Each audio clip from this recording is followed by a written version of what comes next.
You're out there mowing the lawn on this sweet spring day. The air is breezy and the scent of flowers draws close to your nostrils as you inhale the smell of the nostalgic young air that promises summer. Your tank top sticks to your skin slightly as sweat starts to build, red cheeks flushed as you push the machine down the made-up rows of quickly cut grass. You put your hand up to your forehead to wipe away the sweat when you notice a girl.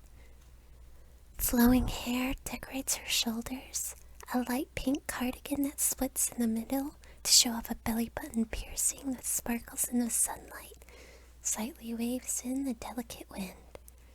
A tight denim skirt cuts off right above the bottom of her quads, and a pair of white Converse all come together to decorate an aura of innocence girl next door vibes. Except that she literally was moving next door to you. Hey, It's nice to meet you. Her voice was alluring. A sweet smell emanated from her skin, and for a second, you could have sworn it was going to put you in a chokehold and trap you. You stammer your name and reach out a hand. She giggles and puts her soft, gentle hand into the palm of yours.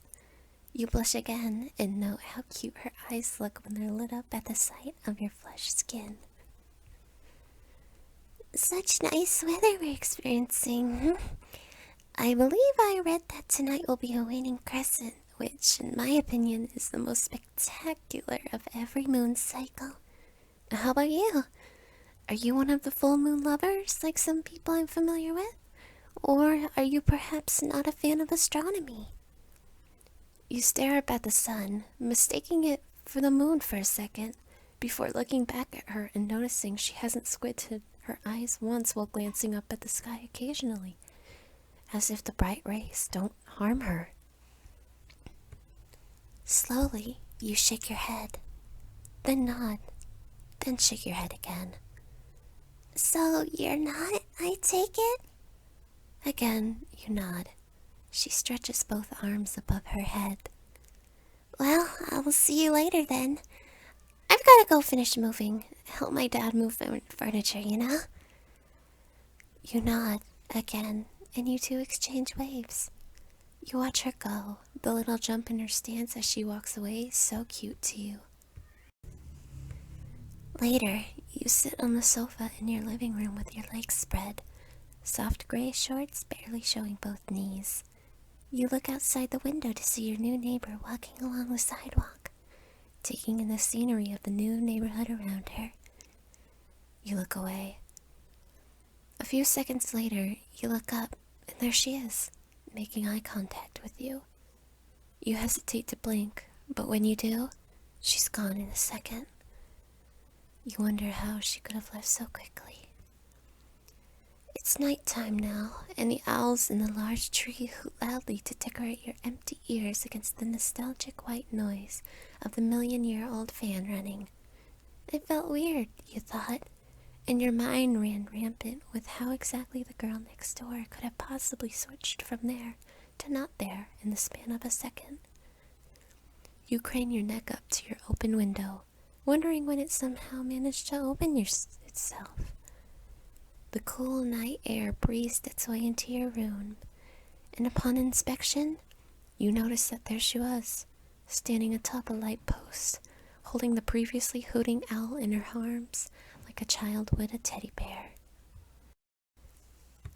Then, in what seemed like the amount of time it took for the universe to form and a half, she was squatting down on top of the post and then leaping forward into your room through your window. You instinctively reached out your hands to block the attack, but she was on top of your skin, on top of you, on top of your bed. A sliver of silver caught your eye, one very small droplet of blood resting on the sharp tip of a fang. Your hands tried to push her off, pressed against the space in between her breasts and cold skin, but to no avail. Her pupils shaped themselves into hearts with bright pink highlights. Then thick saliva trickled down her tongue onto yours. The second you tasted the fluid, a jolt of arousal sent you further awake towards her attraction. You couldn't help it. That's just the way it was. She was attractive, incredibly alluring, and it just became harder to resist as the imaginary clock ticked by. Your neighbor let out a sigh of pleasure, and just as soon as it came out, her lips were on top of yours in a matter of haste. Time was of yet to waste. Her tongue, saturated with a sweet solution, kept your brain in a constant state of dopamine influx. Again and again, you were rewarded by giving in further, succumbing to her more and more. But something had to give. You knew you felt weaker the more she kissed you, so in a last bout of strength, you tried to push her off of you. Although it didn't work, she felt your hesitance and got off of you herself.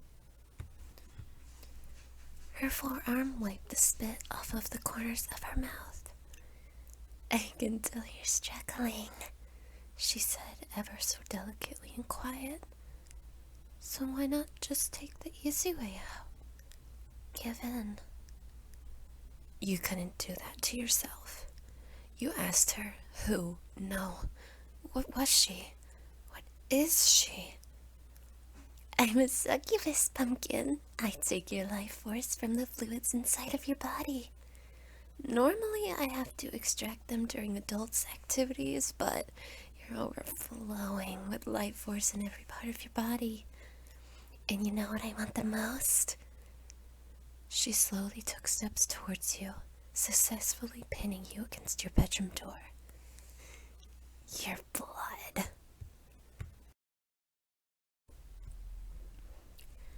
You cursed at her and opened your door behind you, successfully managing to evade her blockage. Running down the hallway as fast as you could, you screamed and called out for your parents, begging them for help. A door slowly creaked open, and your mother appeared, rubbing her eyes open and inquiring about all the noise. A hand reached out, a hand you recognized as yours, because as soon as you tried to reach her, a figure was already behind her, sinking fangs down into the artery in her neck and dragging them across the skin.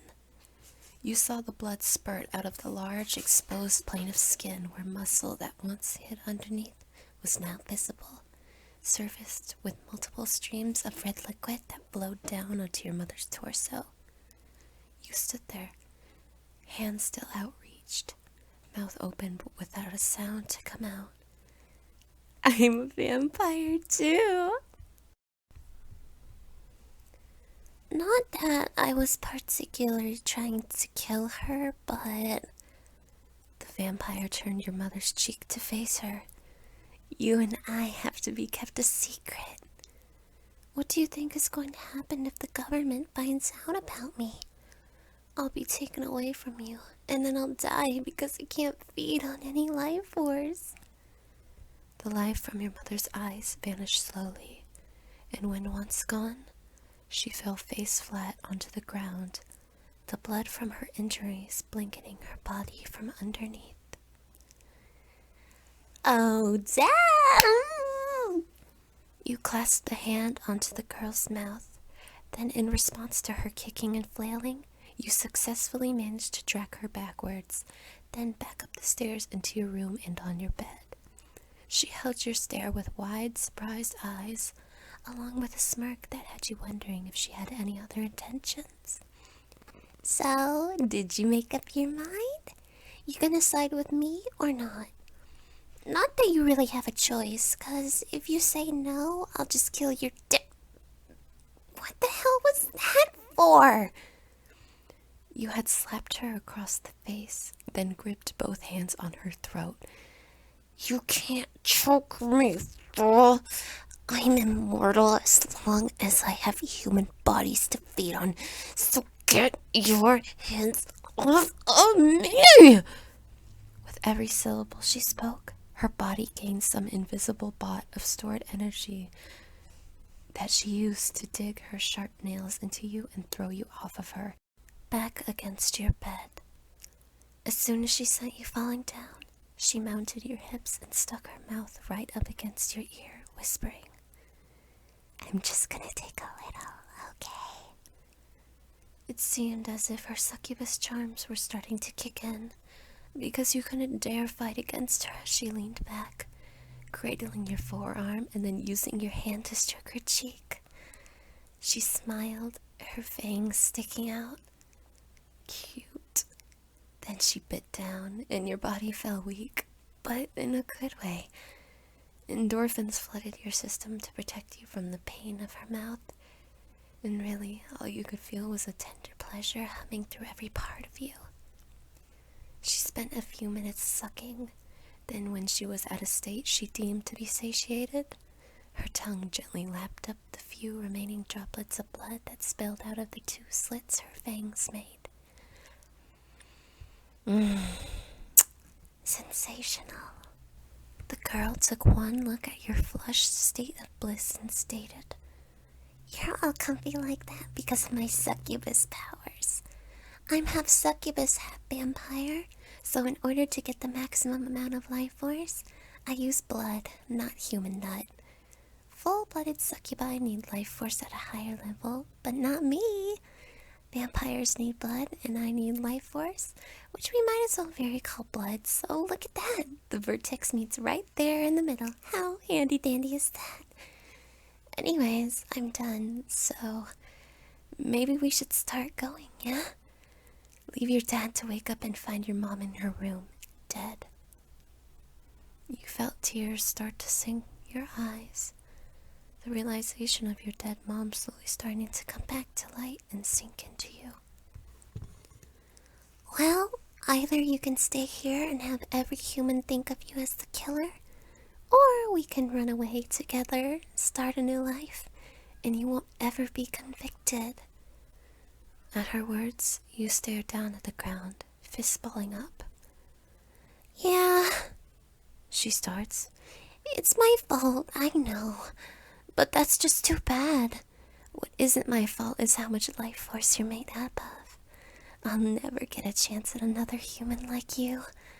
You're the cream of the crop, and there's so very few of you.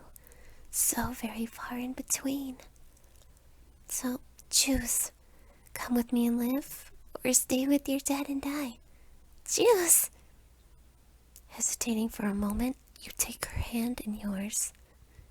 Against the moonlight out of the window in your room, you see her mouth open to reveal a pair of fangs that glint brightly.